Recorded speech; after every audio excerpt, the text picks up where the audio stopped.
Now, with coverage you can count on, you're watching Sports Extra. 36 seconds left. Stafford steps up. Stafford hooks a pass. Oh, it's caught! Touchdown! Theo Riddick! Lions take the lead. Matthew Stafford delivers in the clutch. Forward down the field, a Lion team that will not yield. And when the blue and silver wave, stand and cheer the brave. Rah, rah, rah. Lots for Roary and Lions fans to cheer about lately. For only the second time in the last 52 years, the team is off to a 7-2 start. I feel like Dr. Evil with Mr. Bigglesworth. First quarter looked like it was going to be a blowout. Matthew Stafford goes deep to Calvin Johnson. Megatron with 7 catches, 113 yards in his first game in 5 weeks.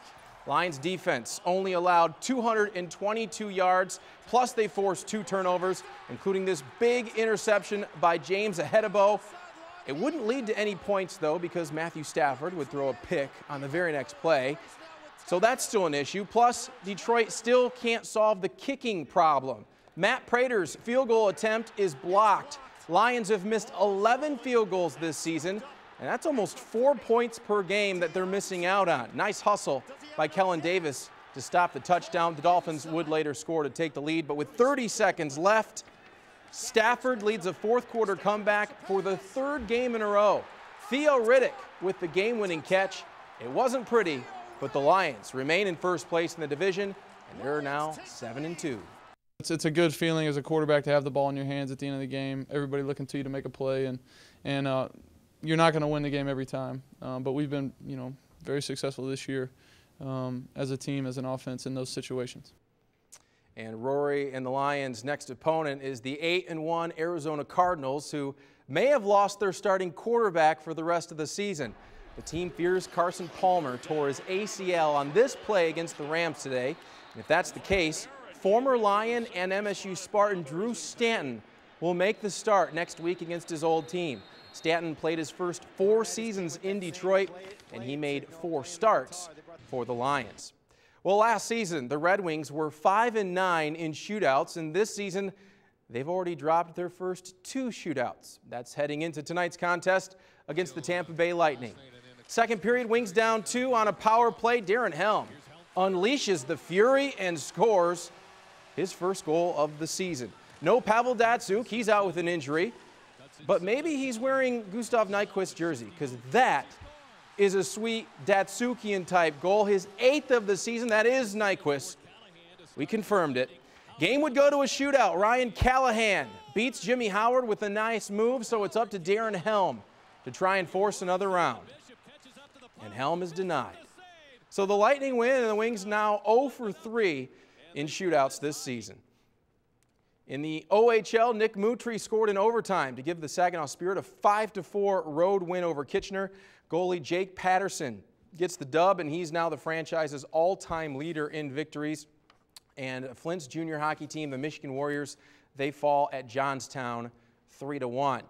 Well, a couple of days after Tim Hardaway Jr. put up 20 at the Palace, his former teammate Trey Burke and the Utah Jazz come to town. Game will be tight late, tied up, 3 minutes to go. Jazz turn it over. Josh Smith, 13 points for him. More importantly, no 3-point attempts. That's clutch. He can't make them. 2-minute mark. Gordon Hayward gets a look for 3 and scores. He had a team-high 17. 4 seconds left. Pistons down 1. Here you go. Brandon Jennings going to try and get the win. No. Jazz take it, 97-96. Trey Burke just 2 of 8 from the floor for 7 points. We got much more to get to on Sports Extra. Hear from MSU players and coaches on last night's tough loss to the Buckeyes. That's coming up after this. And 2nd and 6. Elliott cuts it back. Zeke Elliott zipping to the end zone. And that could do it for Ohio State.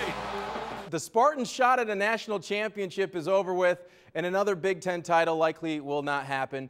Our Evan Beach pins the blame on a few key plays right before halftime. And finally tonight in NASCAR, the Elite 8 has been reduced to the Final 4. That's how many drivers will race for a Sprint Cup championship next week at Miami. Kevin Harvick dominates for most of the afternoon at Phoenix. He would go on to win and punch his ticket to the next round. Now Ryan Newman needs to move up a spot on the final lap to advance, and he just bumps Kyle Larson out of the way on the final turn. So that move gives Newman enough points to move on to the next round of the playoffs, and he eliminates Jeff Gordon in the process. Joey Logano and Denny Hamlin will join Newman and Harvick in the Final 4. So out of those guys, whoever has the best finish next week will be the Sprint Cup Series champion. It should be chaos at Homestead. Rory and I would like to say thanks for watching tonight. Take care and have a good one.